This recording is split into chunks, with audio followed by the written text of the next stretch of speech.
아버지, 이번에 크린 골프장을 한번 해보려고 해요. 뭐, 골프장을. 너 지금 회사는 어쩌고? 더 늦기 전에 해야 해요. 투자금은 4억에서 5억 정도요. 5억. 그건 너무 큰 돈이다. 아버지, 저도 이제 43살이에요. 이번이 마지막 기회일 수도 있어요. 그때 저는 몰랐습니다. 이 대화가 저희 부부 평생 모은 6억 원 전 재산을 날려버리고 72살에 새벽 4시 반 첫 지하철을 타고 경비원으로 출근하게 만들 시작이 될 줄은. 본격적인 이야기 시작 전에 구독과 좋아요 한 번씩 눌러주시면 큰 힘이 됩니다.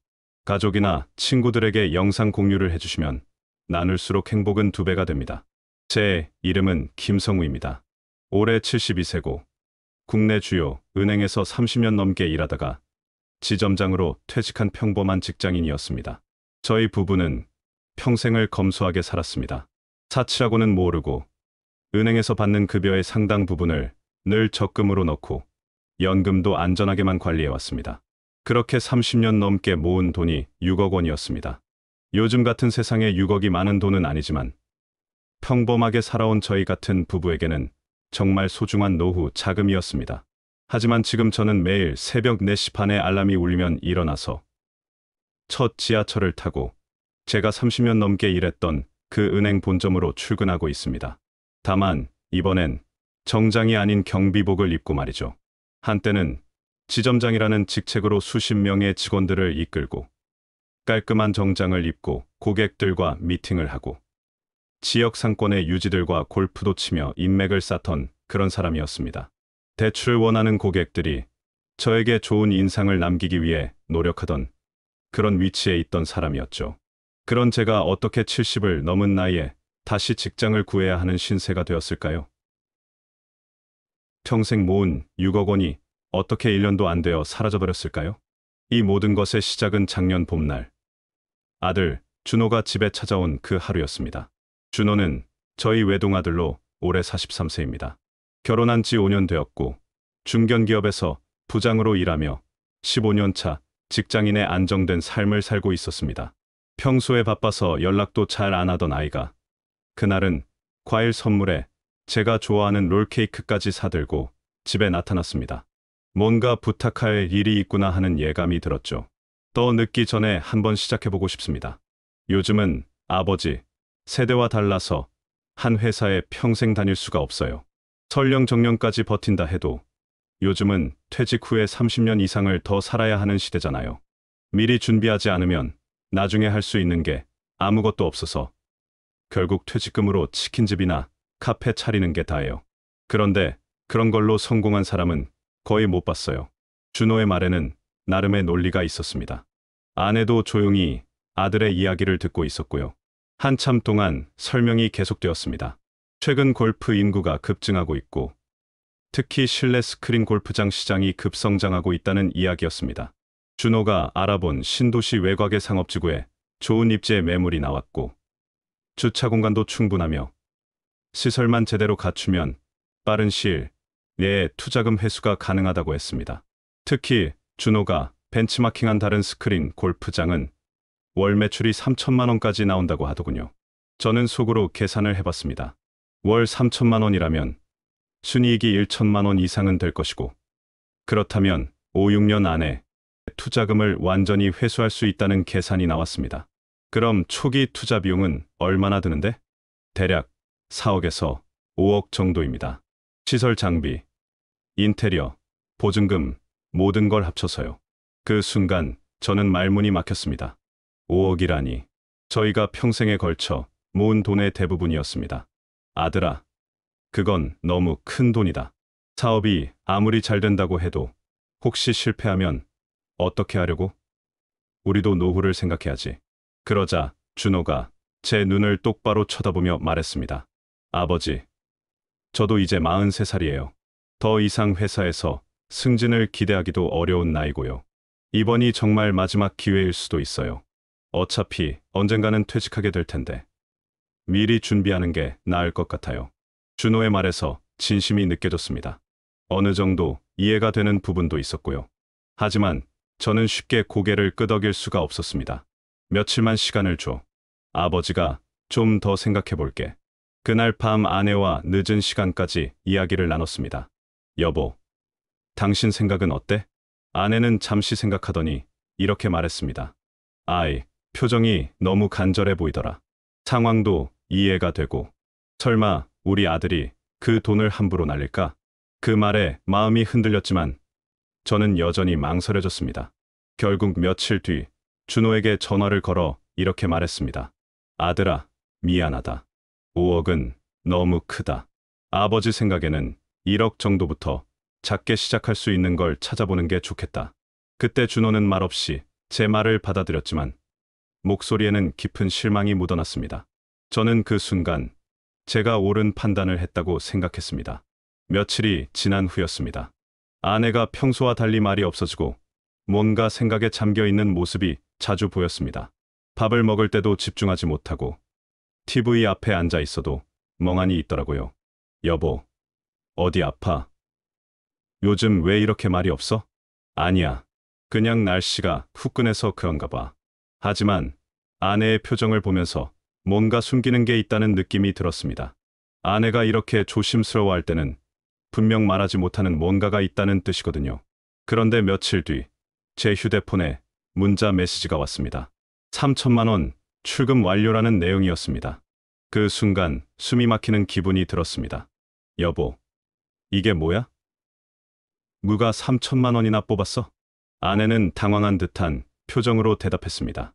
아, 그거 작년에 넣어둔 적금이 만기가 되어서 찾아놓은 거야.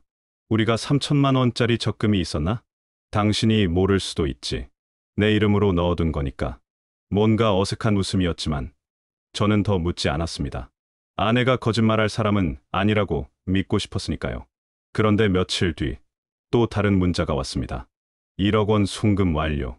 이쯤 되면 아무리 믿고 싶어도 무시할 수 없는 상황이었습니다. 여보, 이건 또 뭐야? 1억 원을 누구에게 보낸 거야? 아내는 한참을 망설이다가 그제서야 고백했습니다. 미안해. 준호에게 보냈어. 뭐라고? 1억 원을? 아니야. 3천만 원 포함해서 총 3억 원을 보냈어. 저는 거의 소리를 지를 뻔했습니다. 나한테 한마디 상의도 없이? 아내는 눈물이 고이더니 조용히 말했습니다. 당신이 반대할 걸 알고 있었어. 근데 아이가 너무 간절하게 부탁하더라고. 3억 원은 저희 노후 자금의 절반이 넘는 금액이었습니다. 게다가 서류 하나 없이, 차용증도 없이 그냥 아들이니까 준 것입니다. 은행에서 일하면서 10만 원짜리 대출도 서류를 꼼꼼히 검토하던 제 입장에서는 더욱 당황스러웠습니다. 그날 밤 저는 거의 잠을 이루지 못했습니다. 그 돈을 잃게 되면 어떻게 하지? 준호가 정말 성공할 수 있을까? 온갖 생각들이 머릿속을 맴돌았습니다. 다음 날 아침, 저는 준호에게 전화를 걸었습니다. 아들아, 엄마한테 돈 받았다면서? 네. 아버지, 정말 감사합니다. 꼭 성공해서 보답하겠습니다. 그래. 그런데 계획은 확실히 세웠지? 언제쯤 돈을 돌려줄 수 있을 것 같니? 네. 당연히요. 1년 안에는 원금을 다 갚을 수 있을 거예요. 걱정하지 마세요. 그 말을 듣고 속으로는 안심했지만 왠지 모를 불안감이 계속 남아 있었습니다. 6월 중순, 드디어 준호의 스크린 골프장이 문을 열었습니다. 신도시 외곽의 상업지구로 접근성도 좋고 주차 공간도 넉넉한 곳이었습니다. 개업 당일 축하하러 현장에 가보니 생각보다 깔끔하고 고급스러운 시설이었습니다. 대형 스크린이 줄지어 설치되어 있고 대기 공간은 마치 호텔 라운지처럼 세련되게 꾸며져 있더군요. 아버지, 어머니, 어떠세요? 괜찮죠? 준호의 얼굴은 자신감으로 가득 차 있었습니다. 저도 그 순간만큼은 마음이 놓였습니다. 이 정도면 고객들이 만족하겠다. 정말 잘 해놨구나. 실제로 개업 첫날부터 꽤 많은 고객들이 몰려들었습니다. SNS와 골프 앱을 통한 홍보 효과도 있었고 예약 시스템도 잘 구축되어 있더군요. 그 후 한 달 정도는 정말 잘 되는 것 같았습니다. 준호는 자주 안부 전화를 했고 매출도 좋다고 보고했습니다. 아버지, 요즘 예약이 금세 차서 고객들이 서로 먼저 예약하려고 경쟁이에요. 그래, 매출도 괜찮나 보네. 예상보다 훨씬 좋아요. 이 추세라면 1년 안에 투자금을 다 회수할 수 있을 것 같아요. 그 말을 듣고 그동안 마음고생했던 아내는 울먹이며 저에게 말했습니다. 여보, 우리 준호 정말 잘했어. 당신이 걱정한 건 괜한 걱정이었어. 그때까지만 해도 저도 그렇게 믿었습니다. 역시 자식은 믿어주는 만큼 성공한다는 생각까지 들었으니까요. 하지만 그 평온함은 오래가지 않았습니다. 7월이 되자 준호의 목소리에 미묘한 변화가 느껴졌습니다. 아버지, 요즘 근처에 새로운 골프장이 하나 더 생겼어요. 가격도 저희보다 싸고 이벤트도 자주 해요. 그래서 손님이 줄어들었니? 조금은요. 하지만 저희는 더 고급 서비스를 제공하니까 괜찮을 거예요. 그렇게 말은 했지만 목소리에 자신감이 없었습니다. 그게 바로 시작이었습니다. 7월이 지나면서 준호의 연락이 부쩍 줄어들었습니다. 예전에는 일주일에 두세 번은 안부 전화를 걸어오던 아이가 이제는 제가 먼저 전화해야만 목소리를 들을 수 있게 되었습니다. 아들아, 요즘 어때? 골프장 손님은 좀 늘어났니? 네. 좀 주춤하긴 하지만 괜찮아요. 곧 다시 좋아질 거예요. 준호의 말은 언제나 긍정적이었지만 제 귀에는 자꾸 불안한 느낌이 들었습니다. 매출 정산서도 한 달 넘게 받지 못했고 다음 주에 한꺼번에 드릴게요라는 말만 반복할 때 느낌이 좋지 않았습니다. 8월 말 준호가 집에 찾아왔습니다. 얼굴색이 예전 같지 않았어요. 늘 자신만만하던 표정은 사라지고 눈 밑에는 깊은 피로가 내려앉아 있었습니다. 아버지, 어머니, 죄송한데 말씀드릴 게 있어요. 저희는 마주 앉았습니다. 준호는 조심스럽게 입을 열었습니다. 골프장 매출이 예상보다 많이 줄었어요. 6월까지는 월 3천만 원 정도 나왔는데 8월에는 1,800만 원 정도밖에 안 나왔어요. 그래도 1,800만 원이면 나쁘지 않잖아. 문제는 고정비예요. 임대료 700만 원, 인건비 500만 원, 전기세 포함한 운영비까지 합치면 거의 1,500만 원 가까이 나가요. 저는 속으로 계산해봤습니다. 순이익이 300만 원도 채 남지 않는다는 얘기였습니다. 그걸로 언제 투자금을 회수한다는 건지 답이 안 나왔습니다. 아들아, 그럼 지금 어떻게 하겠다는 거니? 한참을 망설이던 준호는 다시 고개를 들었습니다. 장비에 문제가 있어요. 스크린 반응 속도도 떨어지고 그래픽도 예전 것이에요. 경쟁 업체들은 최신 시설로 설치했는데 저희만 구형이에요. 최신 장비로 바꾸면 확실히 경쟁력이 생길 거예요. 그제야 속마음이 드러났습니다. 또 투자 얘기였습니다. 죄송해요. 하지만 이번이 정말 마지막이에요. 스크린 장비하고 센서 시스템 전체를 리뉴얼하는데 2억 정도면 됩니다. 저는 아내와 눈을 마주쳤습니다. 우리에게 남은 돈은 이제 3억도 채 안 되었습니다. 이미 3억을 투자한 상황에서 또 2억이라니. 하지만 지금 포기하면 그 3억이 다 날아간다는 생각이 머릿속을 짓눌렀습니다. 며칠 밤을 고민했습니다. 잠을 잘 수가 없었습니다. 이미 너무 많은 것을 잃었는데 이대로 끝내면 정말 아무것도 남지 않을 것 같았습니다. 결국 저는 또다시 결정을 내렸습니다. 그래, 아들아, 이번이 정말 마지막이다. 절대 더 이상은 안 된다. 알겠지? 감사합니다. 이번에는 정말 성과를 보여드릴게요. 그렇게 총 5억 원을 투자하게 되었습니다. 9월 초에 새 장비가 설치되었고 준호는 사진을 보내왔습니다. 확실히 훨씬 정교해 보이고 시설도 깔끔하게 정리되어 있더군요. 처음에는 매출도 조금 오르는 것 같았습니다. 아버지, 이번 달은 2,200만 원 나왔어요. 이 추세라면 연말쯤에는 완전히 회복될 수 있을 것 같아요. 그 말을 듣고 저는 한숨 돌렸습니다. 하지만 그게 마지막이었습니다. 10월이 되면서 준호는 다시 조용해졌고 11월에는 연락이 아예 끊겼습니다. 문자를 보내도 읽지 않았고 전화를 해도 꺼져 있었습니다. 여보, 준호가 연락이 안 돼. 아내는 식탁 의자에 주저앉았습니다. 설마 무슨 일이 생긴 건 아니겠지? 저는 그런 가능성을 애써 부정하며 준호의 친구들과 직장 동료들에게 전화를 돌렸습니다. 모두들 한결같이 말하더군요. 며칠 전부터 연락이 안 돼요. 전화도 계속 꺼져 있어요. 그때부터 진짜 불안감이 밀려오기 시작했습니다. 그러던 중 준호의 고등학교 친구 민수가 집을 찾아왔습니다. 아버님, 저 민수입니다. 잠깐 뵐 수 있을까요? 거실에 마주 앉은 민수는 말문을 열기까지 한참을 망설이다가 어렵게 꺼냈습니다. 죄송합니다. 사실 말씀드릴 게 있어서요. 민수는 깊은 한숨을 쉬더니 말을 이어갔습니다. 아버님, 준호 형의 스크린 골프장 매출 보고가 다 허위였습니다. 월 2천, 3천 이런 얘기들요. 실제로는 절반도 안 나왔어요. 숨이 턱 막혔습니다. 하지만 그 말은 시작에 불과했습니다. 운영비를 빼고 나면 적자였는데 그걸 숨기려고 처음 받은 투자금 일부를 암호화폐와 주식에 투자했답니다. 손실이 컸어요. 그리고 마지막 리뉴얼 자금은 시설을 담보로 대출을 받은 거였어요. 저는 눈앞이 캄캄해졌습니다. 지금은 대출이 연체되어서 경매 절차까지 들어간 상황이라고 들었습니다. 저도 그 이후로는 연락이 끊겨서 미리 알려드리지 못해 정말 죄송합니다. 순간 아무것도 들리지 않고 보이지도 않았습니다. 그저 경매라는 단어만 귓가에 맴돌았습니다. 혹시 최악의 상황이 벌어진 건 아닐까? 하루에도 수십 번씩 준호의 이름을 불렀습니다. 방에 들어가서 혼자 기도도 해봤습니다. 제발, 제발 나쁜 선택만은 하지 말아달라고. 저는 결국 경찰서에 실종 신고를 했습니다. 성인 남성이라 48시간 후에 수사가 가능하다고 했습니다. 그 48시간은 제 인생에서 가장 긴 시간이었습니다. 그리고 3일째 되는 날, 경찰서에서 연락이 왔습니다. 아드님의 마지막 카드 사용 내역이 인천공항입니다. 필리핀행 항공권을 구매했고 출국 기록도 확인되었습니다. 그 순간 무릎에 힘이 풀렸습니다. 살아있다는 안도감과 함께 또 다른 절망이 밀려왔습니다. 살아는 있구나. 그런데 왜 도망을 간 거지?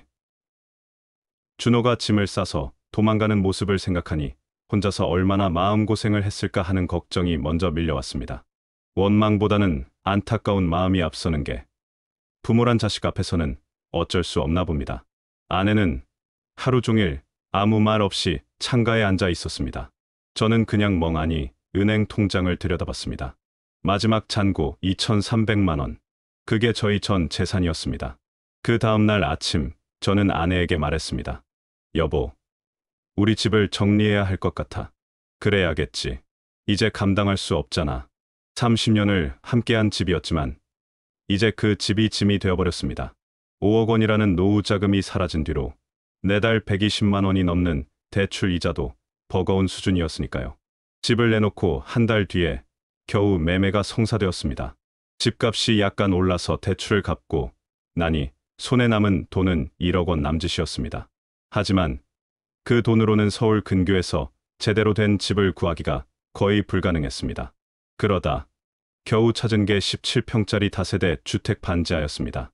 햇빛은 거의 들지 않았고 구석구석에 곰팡이 흔적이 보였습니다. 그래도 방 하나 있고 부엌도 있고 뜨거운 물은 잘 나오네. 아내는 억지로 웃으며 말했습니다. 그 말이 어찌나 가슴을 아리게 하던지요. 여보, 이제 다시 일자리를 알아봐야겠어. 아내는 고개를 천천히 끄덕였습니다. 며칠 뒤 저는 예전 직장 동료에게 전화를 걸었습니다. 한때 제 밑에서 부지점장을 했던 후배였는데 지금은 은행 본점 경영관리사로 있었습니다. 후배는 반갑게 전화를 받았고 그동안 제게 일어난 일을 설명하고 일자리를 부탁했습니다. 후배는 잠시 말을 잇지 못했습니다. 그리고 조심스럽게 말하더군요. 선배님, 은행 직접 채용은 어려우시고요. 저희 은행과 계약된 경비업체에는 제가 추천할 수 있을 것 같은데 괜찮으세요? 저도 잠깐 망설였지만 일자리를 가릴 형편이 아니었습니다. 그게 무슨 상관이야. 지금은 뭐라도 해야 해. 그렇게 저는 은행 본점 건물로 다시 출근하게 되었습니다. 다만 이번에는 사원증 대신 무전기를 들고 지하 보일러실 옆에 있는 경비 휴게실로 들어갔습니다. 출입증 확인, 차량 등록, 택배 수령 확인. 제가 예전에 회의를 주재하던 그 회의실 앞에서 이제는 문을 열어주는 경비원이 된 겁니다. 처음에는 얼굴이 화끈거렸습니다. 복도에서 만나는 직원들 중에는 예전에 저한테 결제를 받으러 오던 부하 직원도 있었거든요. 하지만 시간이 지나면서 그런 감정도 조금씩 희미해졌습니다. 살아남는 게 먼저였으니까요. 아내도 식당 주방에서 보조로 일하기 시작했습니다. 하루 6시간씩 김치 다듬고 설거지하고 주방 청소를 합니다. 힘들지 않아? 제가 물으면 아내는 이렇게 말합니다. 힘들지. 근데 지금 그런 말 할 처지가 아니잖아. 그 말에 저는 입을 다물었습니다. 그리고 더 조심스럽게 아내의 손을 주물러 주기 시작했습니다. 그날 밤 반지하 방 안에서 손을 잡고 서로 나란히 누웠습니다. 지나가는 차량 소음, 윗집 발자국 소리, 그리고 가끔씩 들리는 고양이 울음소리. 낯설고 서글프고 차가운 밤이었지만 우리는 서로의 따뜻한 체온 하나로 버티고 있었습니다. 가끔 옛날 생각이 납니다. 거실 안마의자에 앉아서 TV를 보고 마당에서 준호와 바베큐를 해먹던 시절들. 전원주택에서 텃밭을 가꾸며 손주들과 뛰어놀고 싶던 계획도 이제는 물거품이 되었습니다. 하지만 그 누구를 탓하지는 않습니다. 다시 생각해보면 다 제가 실수해서 그런 것이니까요. 첫 번째 실수는 계약서와 사업계획서를 확인했어야 했다는 것입니다. 그리고 정기적으로 매출 보고서를 받아봤어야 했습니다. 하지만 아들이라는 이유로 판단력이 흐려져서 모든 걸 생략했습니다. 그 대가는 30년을 악착같이 모은 6억 원 전 재산이 사라진 것이었습니다.